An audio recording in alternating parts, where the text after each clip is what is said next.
wonder what it's like to run a boarding house? Now, it clearly has some similarities to transitional housing, but there are also some unique qualities about a boarding house, and especially running one.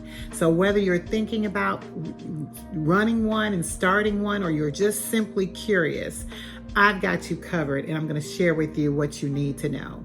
Welcome to Live for Free, where we transform lives. And in this episode, we're going to explore the topic of running a boarding house and specifically look at some of the pros and cons of what it takes to run one. So let's jump right into what the pros are with running a boarding house. And the first pro, clearly, is its revenue. There is so much revenue that can be made in even a boarding house that you can create with very low maintenance, because you're not dealing with all the issues that you would have to deal with if you were dealing with a transitional housing facility. But when it comes to the income that's coming in, and depending on how many rooms you can actually utilize in that space, you can make thousands of dollars net even after all expenses are paid. So it's truly extremely profitable. And this is why a lot of people operate in this model. I can tell you, when I first started down this journey, I remember the first property I looked at when I was looking to buy an investment property. And, all the properties I was looking at, they were, the rents were, $800, $900. And after overhead, I was getting $200 a property. I'm like, ugh, who wants that? But I ran across this one property, and I tell you not, when she told me, my realtor at the time, that the rents that were coming in from that one property was $3,000. I was like, what the heck is she doing to get that type of revenue? But as I walked through the property, I saw what it was. So I will say there's a lot of people that get into this space for the money, and you clearly can make a lot of money doing that. But I will tell you, you want to make sure that you're making it nice for individuals. I'm just going to put a little pin in that, because you truly don't want to have a property that's bringing in that type of revenue and then treating individuals like that. But that's when I saw what was possible in this model. So high income stream is that was the top of the list as far as the pros. The second pro is that it's in high demand. We're living in a society right now where affordable housing is slim. You are not finding it. Even for people who work, a really great job, they're still having a difficult time, if they're renting, finding something that is even under $1,000. And so when you're talking about affordable housing, most of the people that we're running into can only afford $500, $600 a month. What's happening to that population? Well, they're being pushed out onto the streets. So that's why this type of housing is suitable for individuals who don't have a lot of money coming in. They might just be on disability. They need this resource. They need this housing model. So that's why, if you get it set up properly and you do it the right way, you will be 100% occupied at all times. So to know that you have those type of numbers, that is critical. And I definitely want to stress, you want to make sure that you're compliant. And at the end of the day, you want to make sure whatever housing you create for individuals, that you follow all the rules and guidelines that are there in a specific municipality, so that you do not get your doors shut down, because that does happen. But clearly, having high occupancy is something that you will have in this space. Another thing that I consider as a pro is it actually is bringing something that's a need to a community, especially when you're dealing with communities like the St. Louis in the inner city.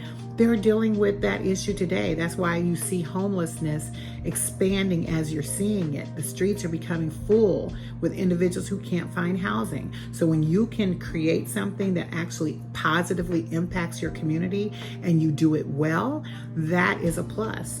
So you want to make sure, though, that you are following and being, doing things the proper way. And you want to make sure you're connected to the right people. If you want to know more information on that, definitely click the link in the subscribing, because I talk about this stuff all the time. And give me some comments if those are some things that you're looking into wanting to do for yourself, because it truly is a market for this. And then I will say, if you're looking at having multiple tenants in one space. You're dealing with all those issues in one space versus having to go from house to house to house. Imagine the time that you're saving having to only deal with residents in one location versus multiple locations. So that clearly is a plus. And then when you're looking at just in leasing in itself, you have the control as you look at creating leases with individuals. You have the ability to attract the right people that you want in your property. So when you're doing a month-to-month lease with someone and it's not what you're wanting, you only have a 1-month term to see how that person turns out. Because when you're in this type of housing, the way in which you scrutinize individuals coming in is a lot different than just simply the process of renting a property to someone for an entire year. This way you have a few more controls in place. You have things that you can put in place to make sure you're finding and screening the right individuals for this type of housing. And I can say, and I can speak from experience, when I first got into this, we didn't know what we know today about how to screen. So we properly screen individuals to make sure we're getting the right individuals in our properties that are going to bring us the less amount of issues. So having that flexibility with your leasing, it definitely is a plus, and you want to be able to have that. And then as you look at your property itself, especially if you bought right. I always say you got to buy the property right. But if you buy a property right, and then over time, because you're making so much revenue coming in, you can quickly own that property and then get another property. Like the appreciation of your property grows significantly over time as you build this.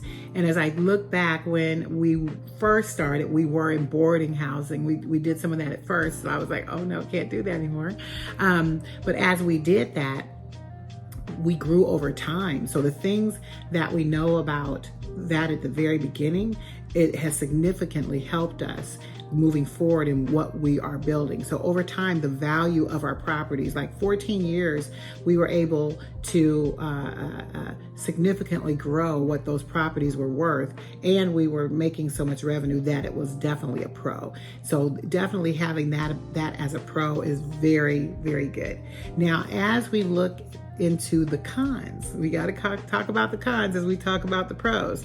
But before we do that, I want you to be sure to subscribe to my channel. Click the subscribe button and elect to get the notifications as more videos that I create, I'll put out here, so you can hear more about transitional housing and other topics that we talk about as you are on your journey to live for free. Now, as we talk about the cons, because these are the things that sometimes deter people from getting into boarding housing, which having a boarding house, as I say all the time, is different than a transitional house, but you want to make sure that you understand your pros and your cons. And the first one being that you are managing multiple people and understanding that there are dynamics that you simply can't understand or even know initially getting into this space that can cause you problems. It can also create time that you're constantly spending on the property, where most of you who are interested in buy and hold properties, you tend to just want a single family property, put a person in it, and then it's like set it and forget it. That's what most people like about buy and hold, and it doesn't require a lot of maintenance. This one can. Now I'm going to say can because it doesn't always, but if you don't set it up properly and put things in place to ensure that your time is well spent, you're going to spend a lot of time in managing a property like this. Like it's a higher yield on your time than most properties that you are renting out. That's why you really want to have an expert who is managing the property for you. I could tell a short story. I've been doing this a long time, and we've been managing properties for other investors in this space because it clearly is not for the weak at heart. You have to have standards in place and processes in place that help make this seamless. And over these 14 years, we've created that. So, we've got people all the time who come to us wanting us to manage their properties. And for this very first reason here, this con is why people come to us. Now, we charge more than most property management companies. Most property management companies will charge 8%. Sometimes I've seen 6% to manage properties. Now, those are regular properties. But for that price point, we charge significantly more, sometimes 2 to 3 times more. Why? Because of the time that we spend putting into it. But when we are able to yield the returns that we can yield for individuals, they pay it. And those that don't want to pay it and they try to do it themselves, they call us a few months later or a year later and say, yeah, that didn't work. Will you want to buy it, or will you manage it? And, those are the situations that you're in. So finding a property management company that will manage a property like this for you is going to be slim. You're not going to find too many people that will do this for 6%, 8%, even 10%, 15% maybe, but it's mostly 20% is what typically is charged for doing this type of high managing of a property. But we've created systems that work. So if you want to know more about those systems, because our systems for transitional housing can also be applied to boarding houses, and we can talk about that if you're interested in knowing how to do that. Now, another con, which this is the second con that when you think of them in order, this is probably the next one on top of managing it, and that is dealing with conflict. So because you don't know everybody that person knows, so there's some controls that you have to put in place to ensure that the individuals who are at that boarding house are operating by guidelines that keep that conflict down. Because if you don't keep that conflict down and create measures to protect that, you are going to have a handful of issues in dealing with that property, and they go hand in hand. So not only will you be there all the time dealing with issues, you're going to get phone calls all the time. Like, nobody wants to deal with that. And I'll tell you, you want to make sure that your processes are solid as it relates to dealing with conflict. Now, the third con is related to the maintenance of the property and the upkeep. You will deal with more issues in this type of property than you would in another, because you have a high turnover. You have individuals who are coming and moving out, coming in a month potentially and moving out a month. Now, I will tell you, just in this housing model that we've had, when we first started with doing the boarding house, our turnovers weren't bad, but you have more turnovers than if you were in a transitional housing facility. So keep that in mind. But still, you're dealing with turnover and the things that you have to do to turn that property over and get it ready again. Think about the short-term rentals if you were in Airbnb, like that constant loop. It's similar to that. So that is something that can be considered a con if you don't have a team in place that's going to manage that for you, or make sure that maintenance issues are resolved quickly, because you do not want issues going on with the maintenance that are not managed well, because otherwise it will snowball. We're dealing with that right now with one of our investors, that we're working with. We give them specific things to do. They want to control that piece of it. So we're letting them control that maintenance piece. But it's clearly getting out of control. So you got to quickly turn that thing around so that you can make sure that it doesn't become a problem for you. Because maintenance is an issue if you let it snowball out of control, whether you're in a boarding house or a transitional housing facility. So you want to make sure you're on top of that. Another con is you actually, in some municipalities, they have guidelines, regulations in place that prevent you from running a boarding house, or they'll make you jump through a few more hoops to make sure that you're doing it properly. As I talk about all the time, our guidelines here in St. Louis are extreme because they don't want to have that. But we're going to have to figure out a way to handle our homeless population, because they need an out, and they can't afford the rents that we have going on right now, and the rents that landlords are charging, they can't go down that much because of the cost, even to them. So it's like, you have to come up with a better solution. So there are some regulatory compliance things that you have to comply with, and you want to make sure you do that, because you will get shut down. You will get shut down if you don't follow the rules and somebody brings that to light, especially if you've got nuisance issues that are causing police to come out, ambulance to come out, all those things to happen, because that impacts your property. So you want to make sure that you are compliant if you choose to go down this route. Now, as it relates to safety, and this sort of ties into the conflict piece, our goal is to make sure the properties are safe at the end of the day. This can be a con because, as I sort of alluded to earlier, I don't know everybody that everybody knows, right? And everyone's safety has to be first and foremost. So having proper procedures in place that ensure that safety and security of individuals is in place, as well as making sure you've got cameras. So sometimes that can be a con because the cost of doing that, the cost of bringing in camera system, the cost of making sure you have the way in which you're going to do your doors that's different, if you have to change a key, like all those things impact your ability to keep a property safe. So you want to make sure that you have that. And that is a big con because it's going to cost money to keep the property safe and keep it secure. So you want to make sure that you're keeping that property safe. Then another con, I got a lot of cons here, not so many pros for a boarding house, remember that, but it is needed. As you're looking at the investment, because there is a substantial investment, just like there is with transitional housing. So keep that in mind because that can be considered a con, but if you can look over time, especially if you get into it and you make it extremely, you maximize those rents coming in, that upfront cost is not going to hurt you that much. You just have to have good resources, which I've got great resources that we do here that also can be done across the country. If you want to know more information about that, definitely hit me up on that because you definitely want to make sure you are getting the biggest bang for your buck as you are making that initial investment. And then the last con that I will talk about is related to insurance.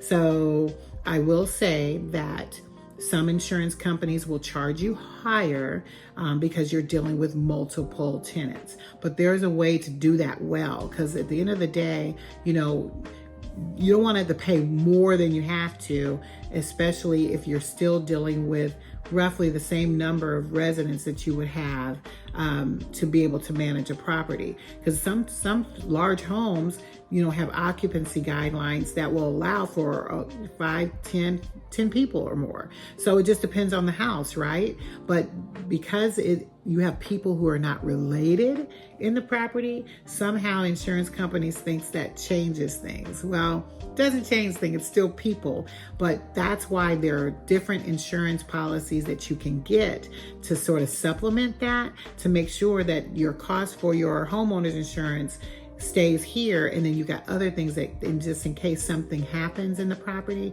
that can't be, that's been created by that tenant, you can actually do that. And that is at a cost that you can pass over to the tenant. So with all that being said, you've got a lot of pros, you've got a lot of cons. It's very lucrative, it's very rewarding, especially because you are meeting a need, even with a boarding house, and that's making sure that you've got affordable housing. You've got those steady things coming in, but you have to understand there are significant challenges and responsibilities that you have to do with this, because managing a property like this can be complex, dealing with tenants can be complex, and even dealing with the high maintenance requirements. All of those things you need to consider as you are looking at going into running a boarding house. So I want to thank you for watching, and I would love to hear your thoughts and your questions. So please give me some comments below. Let's start a conversation. I want to talk to you. And I also don't want you to miss the upcoming events that we've got going on. So I want you to look in the description for that information to come. And I want you to join our school community where we're going to be sharing tips, insights, and support that's going to help you on this journey and your journey of simply wanting to live for free. So stay tuned for more content that's coming, and I want you to get out there and transform yourself, because transformed lives transform the world.